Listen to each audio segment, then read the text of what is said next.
Dalawang bossing yung maluwag.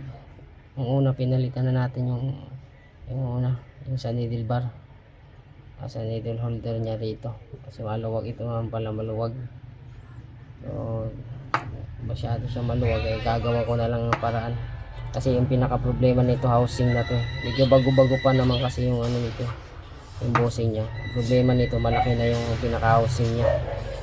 Ayan, binaklas natin yan.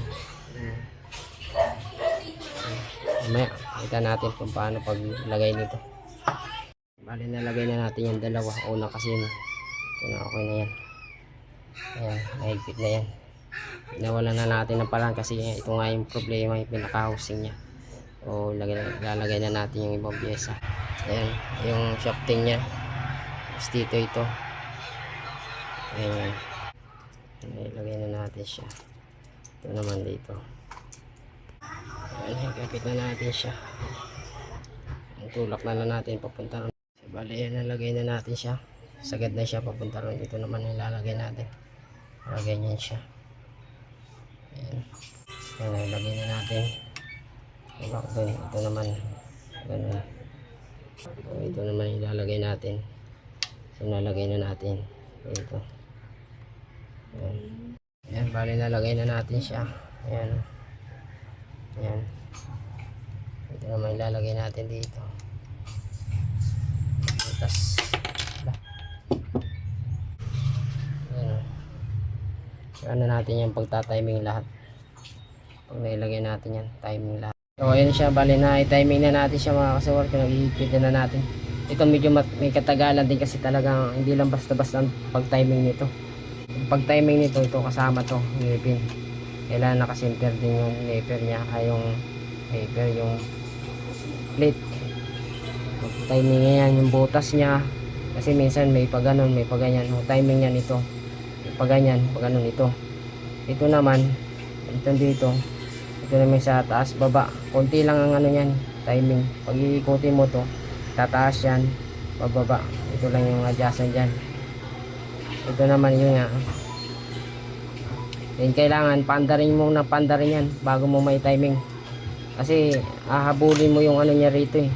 Kailangan talaga hindi siya mainit. Kailangan pandarin mo siya ng mabilisan. Pag hinawakan mo ito, pag umiinit siya, ibig sabihin wala pa rin yan sa timing. Kailangan pandarin mo na pandarin. Bilisan mo ng takbo. Tapos hipuin mo to siya rito. Pag hindi na siya uminit, okay na yun, timing na yun. Pero pag mainit pa rin, problema kayo, babalik-balik kayo yan. Kailangan talaga timing yan dito.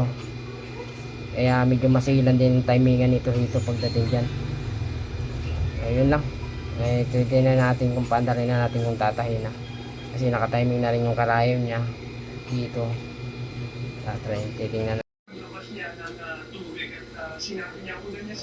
Nalap na rin natin yan.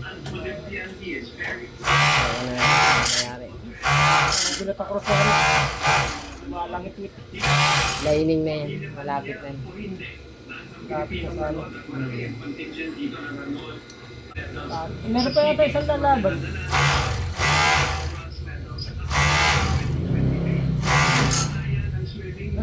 Ayan. O yan. Okay naman yung tahi niya. Ganda naman. Hindi ka natuloy. Okay. So yun lang yung ginawa natin, tiniming kasi dalawang bossing yung maalog. Ginawa na natin ang paraan kasi nga yun ang problema, yung housing na yung medyo bago-bago pa ng kasi ilang ano lang dito pinalitan na ng ano ito ng bossing niya, pero bumigay na naman ulit. Kaya tingin ko hindi nila ginawa ng paraan, kaya maalog na umalog siguro ko. Kaya yung ginawa natin ulit ng paraan kasi yung housing na talaga problema. Okay. Medyo matagal nga lang talaga pag ganito.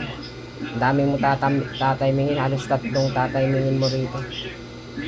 Ayan, paano po most mga customer natin yung customer natin. Alam ko marami kayong matutunan doon. Shortcut ko lang kasi wala tayong stand, kaya hindi ko masyado talagang tinutukan ng host. Sana may natutunan kayo. Ganito na lang.